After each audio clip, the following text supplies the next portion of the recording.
my presentation is going to be a little obnoxious, so get ready for it. I'm Elizabeth Anderson. I'm the Director of Science Communication at the Center for Research and Ingredient Safety at Michigan State University. What we do at CRIS, oh, wow, okay, so mine was done on a Mac, this is a PC. So sorry for the font issues, it's gonna be a whole thing. Anyway, what we do is we collaborate between academia, government, non-governmental organizations, and industry to provide science-based information to the global community on chemical ingredient safety, foods, household products, personal care products, all of those fun things. Our foundation at CRIS, we like to think of it as a stool: research, communication, education. That is the heart of what we do. And I am communication. Hi there, nice to see y'all. It is me. I am the team. So the communication program I developed is a multi-pronged approach that we started when I first came on CRIS. It is truth, trust, transparency, accessibility, and creativity. And we're going to be talking a lot about algorithms today, so buckle up, it'll be fun. But this is really how we establish CRIS. Communications. As part of that approach, we use a lot of different techniques. So we use organic methods, really fun tools, policy monitoring, art and tuition, and in-house analytics monitoring and analysis. And these help me, I'm using universal S here. These help me create content that will resonate with people. And by resonating with people, I don't just mean from academics. I mean, anybody in the world can come, and I mean world. I have data on this. It is global. Come to our website, and they can get information on any sort of popular subject. So things from petroleum jelly to food dye. You can come and have some plain language information that is algorithmically optimized. As a result, we also are in the media a lot. So this is just in the last, I think, year and a half. We've started venturing into news media. We were just on the Today Show. It's been really fun to see how our impact is having an influence beyond just online conversations. So, what I'm here to talk about. Why is it so hard to pin down reality? Reality is difficult to define because it reflects our belief systems, our priorities, and the echo chambers we live in. We are all snow. Think of people as snow. I love nice snowbank here. We might be in a snowball. We might be like a fun little snowman, just lounging. But we're all individual little snowflakes in our own systems. And there are a lot of us. And it's messy, and it's kind of ugly, and it is intentionally hard to understand. And what gets really complicated is when we're a fun little blue snowflake over here, and the green snowflake's like, hey, trouble's brewing. But you're like, man, I don't really care. And here comes the snowplow. And it takes us all out, whether we like it or not. And that is what we are dealing with to an extent. So why is food science uniquely vulnerable? So food is deeply personal. It's tied to identity, culture, tradition, and health perceptions. When we think of food, food is love. It's nourishment. To eat is to be human. That is how we show affection across all cultures. We bring people to our table to eat. There is so much trust there. There is so much faith there. There is so much in food that it helps to really ties us together. And it is that personal. So when something is that personal, it also becomes political, whether you like it or not. We're not going to talk about politics, but that is just the nature of what we're dealing with. So most of us, we don't know. We don't know where our food comes from. We don't know who produces it, how it's made, or what keeps it safe. We have zero idea as a culture. That is pretty universal. There are people who work in the space. They're far smaller than people living in a city. Food has become transactional. It is not something we are growing in our backyard. Our neighbor isn't growing our food and bringing it to us.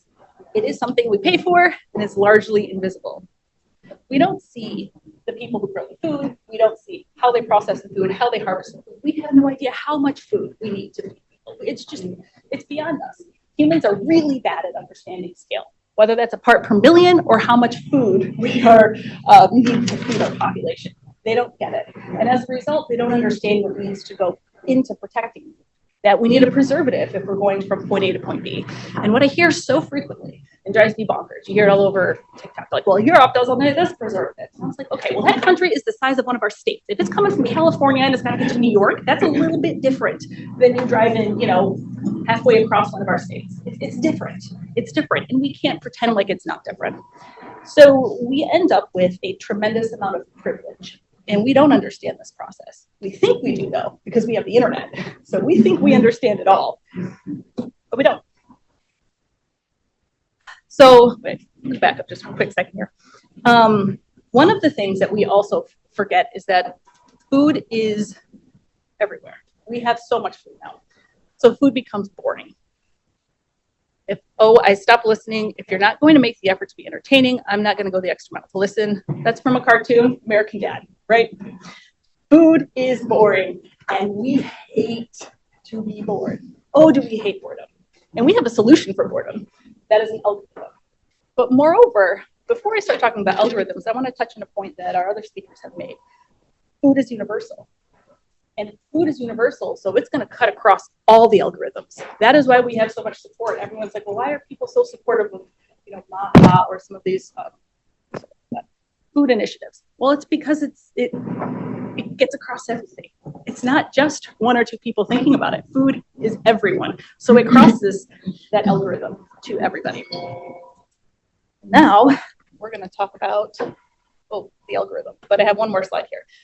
So it's human nature to share stories, imagination, and shared experiences engage followers. We know this, right? Let's take a look at that. Oh no, you'll see there what's happening. You may have seen the slide before. Really look at it. What's going on? Yeah. That's some scary stuff right there, right? If you're talking about making s'mores here at a campfire and you're the marshmallow, it doesn't seem very fun. That is engaging. People really respond to that. They care a lot about what's going to happen there. If you're that marshmallow, you're going to care deeply, and you're going to be real passionate about it. So all of this means that we have these algorithms and all of this technology, so we're never bored, and we are constantly entertained, and we have all sorts of fantastic stories coming at us. We have personalized recommendation systems. Anyone know what that is? You all familiar? It is something that is in every single person's life here. If you have Netflix, if you have Spotify, if you have YouTube, if you have Facebook, if you have any social media or any sort of technology that gives you a recommendation, you are part of a personalized recommendation system, which is algorithmically curated community, as I like to think of it.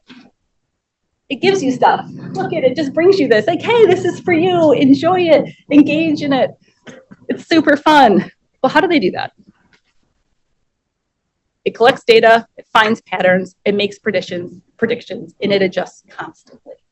And it adjusts based on what you engage with. You engage with food content, you're going to get a lot of food content. You engage with a little bit of misinformation, a little bit of concern about that food, it's coming for you. And it's something you curate every day. Every choice you make on your phone that you are engaging with, every little scroll, every pause, it's a different signal to that algorithm, and it determines what you're going to get to see next. So every person's algorithm is a little different too, because it looks at your entire community. So here's a little bit more how it works. It tracks what you do online. It finds similar behavior in others. It makes a prediction. It tests the prediction. You respond. Your response is the reaction. Whether you like it, you heart it, you watch it, you pause on it, you engage with it, that is your reaction. And then it creates a feedback loop for you. Woo, super fun. Super fun. Yeah, feedback loops. Let that So these feedback loops are what we see every day, and they start influencing how we think. It starts influencing who we see. It starts influencing the content that we can see, literally what we can see. Even when we use like a Google search, if you are using your profile, you are in a feedback loop, whether you know it or not. Pretty wild. So what is the outcome? What is the outcome of all of this? Well, perception becomes reality. Reality becomes influence. Influence leads to policy. And some of these policies aren't great. Some of them might be necessary.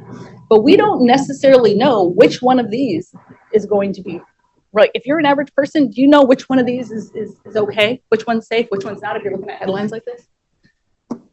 You do. Yeah. This room might.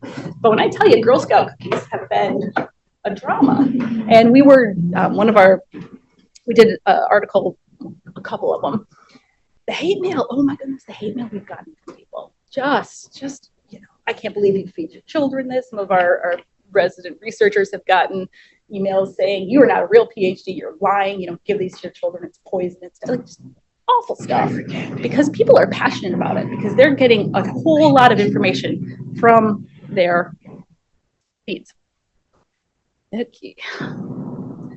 So what can we do about it? So we can detect, use social listening techniques to scan for emerging misinformation, we can decode, begin to understand the appeal, really dig into it. And that takes a little bit of work. It really does. You need to put a lot of work into that in order to make that happen. You have to get outside of your information bubble. You have to actually curate your own information bubbles. You can disarm, do your best, and then you can deliver. A lot of this is beneficial when you do it ahead of time, but these are tactics that you can do. It is hard. I'm not going to pretend like this is easy. I'm not going to pretend like we can go in with a magic wand and be like, poof. No, we can't turn off the internet. I can't stop the algorithms. And we understand how algorithms work from the outside, but I don't know this for certain. I don't know what gets more weight, what gets less weight. We have an idea. I didn't build it. You didn't build it. A couple of people did build it, and they're not sharing. So what we've done at CRIS is we've established our values. Having our values is important. This helps us inform how we're going to communicate, and it makes sure that when we put out information, that people know that we care about this. So our bylaws are structured in a very specific way. We talk about who's a member company. We aren't ashamed of what we do, and we're not afraid of it, because we have established bylaws that ensure our ability to be independent. And that is incredibly important when we're doing this kind of work. We also really need to understand the information ecosystems and how they are influencing us. This is a lot here. This is not all of them. This is not all of them. But I will argue until I'm blue in the face that TikTok is the most important one to pay attention to. TikTok and Reddit to an extent, but TikTok feeds Meta and it feeds YouTube. And moreover, every single social media company has completely changed how they do social media to have short form video. Any of you on LinkedIn? Notice the videos, the short form video? Yeah, you now have TikTok on your LinkedIn. How do you feel about that, right? Every single organization now wants to have that capture. So what can we do about it? I'm not going to go too in depth into this, but there's pre-bunking, there's fact-based corrections, engaging in comments, matching your format if you're creating videos or doing content yourself, using trusted messengers, exposing the tactic. That one's really fun, where you're like, this is why it works, and you explain it, but nobody cares, but it's still really, really fun. Staying emotionally grounded and just trying to be kind and not be full of anger and rage. You know, what you say anonymously on Reddit may stay anonymous, but still, you gotta try and be nice. And avoid re-amplifying myths. That one's actually incredibly important. When you are trying to educate somebody and engage with someone, you do not go up to them and be like, repeat the myth and say you're wrong. That's just not how this works. It doesn't work. It doesn't work. You have to put time into reframing it, which is work, which is energy, which is largely unpaid. So why is it hard to pin down reality?